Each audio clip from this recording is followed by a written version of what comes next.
সব সুইট কাপল গুলো একসাথে হয়ে ঘুরে বেড়াতে ভীষণ ভালো লাগে। সাথে হাজবেন্ড যদি হয় বন্ধুর মতো তাহলে তো কথাই নেই। সবাই মিলে দৌড়ে পাহাড়ে চলে যাওয়া, নদীতে ঝাঁপ মারা, ঝগড়াঝাটি যে করবো না তা কিন্তু নয়। মাঝে মাঝে হাজবেন্ডকে একটু প্যারা দিতে ভালোই লাগে। এই দিনগুলো না ভোলার মতো না, সারা জীবন স্মৃতি হয়ে থাকবে। সে বলে আমি নাকি তার তামিল নায়িকা, কারণ তামিল মুভিগুলোতে দেখা যায় নায়িকাগুলো একটু গুলুমুলু হয় আর নায়কগুলো স্লিম হয়। এদিকে তার তুলনায় আমি একটু গুলুমুলু দেখা আমারে তামিল নায়িকা বলে। আসসালামু আলাইকুম, কেমন আছেন সবাই?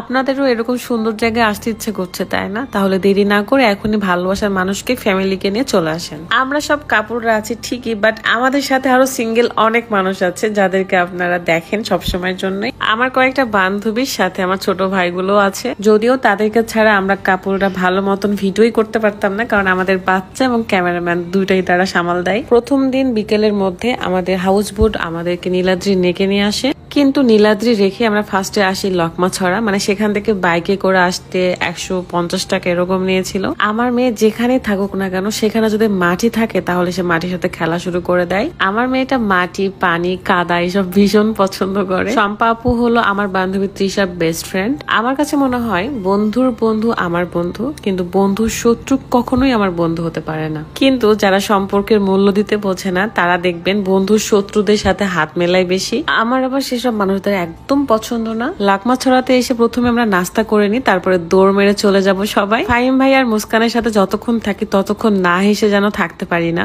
ট্যুরে আসার পর আমাদের স্কিনে অনেক বেশি ট্যান পড়ে, কারণ রোদের মধ্যে ইচ্ছে মতো ঘুরে বেড়াই। অর্ডিনারি অর্গানিক ফেসবুক পেজ থেকে নেওয়া আজকে আমি সেই ব্রাইটেনিং কম্বোটা ব্যবহার করব। আমার স্পেশাল স্কিন কেয়ার এর মধ্যে এই কম্বোটা থাকবে। এই কম্বোতে রয়েছে একটা brightening soap, brightening face pack, saffron soothing jail এবং হোয়াইটেনিং নাইট ক্রিম। সাবান দিয়ে ভালো করে মুখটা ধুয়ে নেওয়ার পরে এখন আমি ব্যবহার করব হোয়াইটেনিং ফেস প্যাক। যেহেতু এখানে কোনো বাটি বা প্লিজ কিছুই নেই, তাই হাতে আমি পানির সাথে মিক্সড করে ভালো করে স্কিনে অ্যাপ্লাই করে নিচ্ছি। 5 মিনিট পরে ধুয়ে ফেলবো। প্যাকটা দেওয়ার পর ইনস্ট্যান্ট একটা স্কিনে গ্লো চলে আসে। তারপর ব্যবহার করব স্যাফরন সুদিং জেল এবং রাতে ব্যবহার করব হোয়াইটেনিং নাইট ক্রিম। আপনারা স্কিনকে দাগ মুক্ত এবং ব্রাইট করার জন্য এই হোয়াইটেনিং কম্বোটা নিতে পারেন। পেজটা ক্যাপশনে দেওয়া আছে। Thank you. এখানে কিছু জুস বা শরবতের দোকান ছিল, সাথে ছিল মুড়ি মাখা, জাম মাখা। জাম মাখানোটা আমার ভীষণ ভালো লেগেছে, কারণ এটাতে অনেক বেশি ঝাল দিয়েছে। ফাহিম ভাইয়া আমাদেরকে ভীষণ ভালোবাসে, বিশেষ করে রাতকে। রাতের সাথে সবসময় দুষ্টামি ফাজলামি করতেই থাকে। আমাদের সবসময় এমনই হয়, যতক্ষণ একসাথে থাকি ততক্ষণ খুব ভালো থাকে, বাট বিদায় বেলা অনেক বেশি মন খারাপ হয় আমার। এমনকি বিদায়ের কথা মনে পড়লেও খারাপ লাগে। মুস্কান আপুর দুষ্টমি গুলা, ছোট মানুষ, এগুলো অনেক বেশি মিস করি। সে আমার সাথে এমনই করে, কোনো কিছু খাওয়াইতে আসলে ফার্স্ট আগে সরাই দিবে, তারপরে আমাকে দিবে। এখানে কিন্তু একটা ঝর্ণাও ছিল, বাট ঝর্ণা থেকে পানি পড়তেছিল না। তারপর আমরা চলে গেলাম সেই পাহাড় এন্ড ঝর্ণার পানি যে বেয়ে বেয়ে নামে সেই জায়গাতে। টোটাল আমরা 4টা কাপল ছিলাম এবং 4টা কাপলে আমাদের ভীষণ কাছে আমাদের ছোট ভাই বান্ধবীরাও ছিল। 12-13 জনের মধ্যে আমরা জাস্ট 3 জন ব্লগার ছিলাম। প্রত্যেকটা সম্পর্ক তখনই বেশি ভালো থাকে যখন আপনারা একে অপরকে রেসপেক্ট করবেন, ভালোবাসবেন। সবচেয়ে বড় কথা, ভালোবাসার মধ্যে কোনো চালাকি থাকবে না। আর আমার মনে হয় আমি যেহেতু ব্লগার, সবার থেকে আমি একটু বেশি চালাক হব, কারণ তারা শুধু থাকবে ঘোরাফেরার ধান্দায়, বাট আমি থাকবো ঘোরাফেরা প্লাস ভিডিও আর হাজবেন্ড নামের বন্ধুর সাথে দৌড় মেরে সেই পানির কাছে এবং পাহাড়ের কাছে চলে যাওয়া।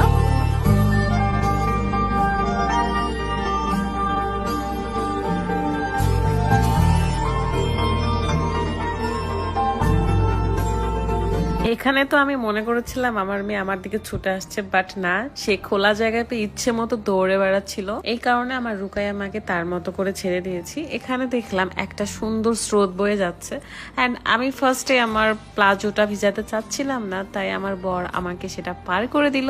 এন্ড সে আমাকে বলছিল যে আমার তামিল নায়িকা, বাট কষ্ট হয়েছে নাকি আমাকে তার নিয়ে আসতে। এখন ভেজালাম না ঠিকই, বাট একটু পরে পুরোটাই আমার ভিজে যাবে। তো আমি ফার্স্টে কিছু পিকচার তুলে নিতে চেয়েছিলাম, তাই এভাবে একটু শুকনা থাকতে চেয়েছি, কিন্তু কই আর হলো। এত পাথর, এত পানি দেখে আমার আর লোভ সামলাইতে পারতেছিলাম না, তাই এভাবে পানির উপর দিয়ে হাঁটা শুরু করে দিলাম এবং ভীষণ মজা করেছি। অনেক আনন্দের মুহূর্তগুলো আমরা ক্যাপচার করতে পারিনি। যে যার মতো ব্লগ শুট শেষ করে এত মজা করেছি, আড্ডা দিয়েছি, গল্প করেছি, তা বলার বাহিরে। এখানকার প্রত্যেকে আমার খুব কাছের, খুব আপন, খুব ভালোবাসার মানুষ। আপনারা সবাই আমার এই মানুষগুলোর জন্য দোয়া করবেন। আর হ্যাঁ, আমরা কিন্তু সব কাপড়রা একসাথে এক দৌড় মারছি। ফাহিম ভাইয়া মুস্কান আপু তো থেকেই গেছিল, তারা দৌড়াই নাই। আর আমি স্কুল লাইফে যতবার দৌড় খেলা দিয়েছি ততবারই ফার্স্ট হয়েছি, তাই এখানে কেউ আমার সাথে পারছিল না, যদিও তৃষা খুব ভালো দৌড়ায়। যাই হোক গাইস, আমার এই দিনটার কথা সারা জীবন মনে থাকবে, অনেক অনেক বেশি মিস করবো সবাইকে। আমাদের নেক্সট ট্যুর গুলো এভাবে সবাই একসাথে হয়ে দিতে চাই, তবে ঝর্ণাটা যদি থাকতো তাহলে আরো ভালো লাগতো। আপনারা হয়তো ভাবছেন বিভিন্ন ট্যুর দিতে গেলে অনেক বেশি টাকা পয়সা লাগে, বাট না, আমি নেক্সট ভিডিওগুলোতে শেয়ার করবো কিরকম খরচে আপনারা এত সুন্দর সুন্দর জায়গায় যেতে পারবেন। এখনকার মতো বিদায় নিচ্ছি, সবাই ভালো থাকবেন, সুস্থ থাকবেন, আল্লাহ হাফেজ, আসসালামু আলাইকুম।